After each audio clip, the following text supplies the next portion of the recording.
Hi, this is the 13th Wolfman, and today I'm going to talk to you about the evolution of evil. The evolution of evil in motion pictures. Now, I'm not going to talk to you about the 1920s silent films like The Cabinet of Dr. Caligari and Nosferatu, I'm going to start in the 1930s with the Universal pictures and talk you through the 40s. Hopefully this will be a mini series like I did before with a drive-ins, first and second run theaters and video.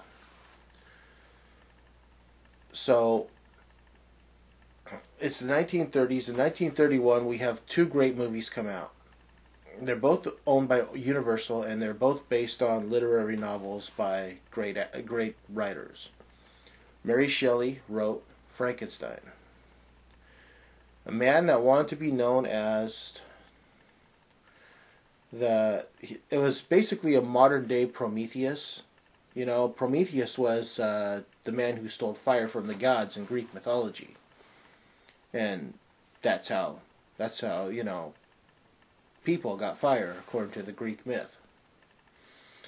Well, in Frankenstein, Dr. Frankenstein wants to steal life from God in a way. He doesn't believe that only God can create life. Now this sounds almost blasphemous when you think about the 1930s, because the world was a whole different place back then. There were atheists, but it seemed like there were more people that believed in God than didn't. So when you're making a movie about a man that wants to steal from God, and in a way that's what he did. It starred Colin Clive, Boris Karloff, and Colin Clive has one of the best lines ever in this movie, and it's the "It's alive" line. We've all heard it. It's alive, alive. When he recognizes that he has stolen life, he's taken all these parts from different graves, sewn it together, created his own man, and given his own man life. But he did not give his own man, the monster, a soul. That was the beginning of evil. Evil scientists, and there were a lot of evil scientists. You had Dr. Jekyll, Mr. Hyde, you had the Invisible Man, you had, Claude Rains did a great job. Let's talk about the Invisible Man. I just leaped into the 40s, but what the heck. Claude Rains plays a crazy scientist who is looking for a formula for, I don't remember exactly, I want to say it was for immortality, but he gets invisibility. And the problem with that is the formula works. It turns someone invisible, but he can't turn back. It's not like there's a switch, an on-off switch, where he could just miraculously say, okay, I want to be seen. No. And the formula corrupts his mind and drives him crazy. And Claude Rains did a beautiful job acting crazy in this movie. They did some really great effects on how they made the Invisible Man become invisible. They used black felt and wrapped his face in black felt, just enough so he could breathe out his nose and mouth, right?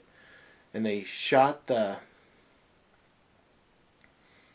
they shot him against a black background, so he'd have all his clothes on, and the felt around the face and arms and whatnot. And when they shot a wide shot, that's all you would see were the clothes, because the black felt was mixing in with the black background. Then they would shoot just the background that they were actually going to use, and they would composite the two. So when it looked like he was wandering around this set, or this, whatever you want to call it, the room, it looked like there was nothing there, because it didn't pick up the face or anything because of the black felt, so it made him look invisible. It was really a cool way to do it if you think about it. But yeah, The Invisible Man, that was just great, great movie. It spawned many sequels, many that were direct sequels, and others that were not so indirect. The Return of the Invisible Man, the Invisible Agent, the Invisible Woman, and there's a fifth movie.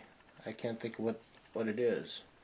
The Invisible Woman was just kind of like a really weird comedy version of the Invisible. You know, now that we've had the Invisible Man, let's make all the little dirty jokes about the Invisible Woman. You know, and they did that, and they got around the Hays Code. But the evil was really there for the mad scientists in the 1940s and the 1950s. Plus, we also had the Wolfman. Wolfman was a created. It wasn't based on a novel. It was just something that came out of left field. Someone sat down and wrote this movie and came up with a really great poem that now everyone thinks is actually an old gypsy tale. Lon Chaney Jr. and again Claude Rains playing Lon Chaney Jr.'s father. Lon Chaney Jr. is a man that comes back to his country, which is kind of weird because he's got this American accent, so they're saying, he's been living in America so long that, he kind of lost the accent or something. But he comes back to his home country to see how things are going after his brother's been killed. And while there, he is bitten by a werewolf, played by Bela Lugosi.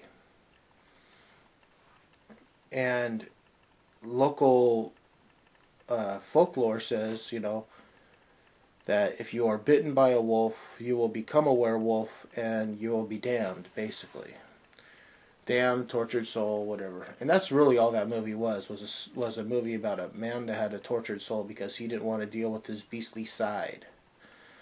It is a great movie. Claude Rains does a great job playing the father, even though they didn't look like they were very far apart in age. And Lon Chaney Jr., there's nobody else that I honestly feel does a great job playing a tortured soul. You just feel for the guy. You feel sorry that he has to go through this. You feel sorry that he has to deal with this. And, I mean, all these movies I'm talking about, I'm pretty sure everyone has seen them time and time again. And it's probably,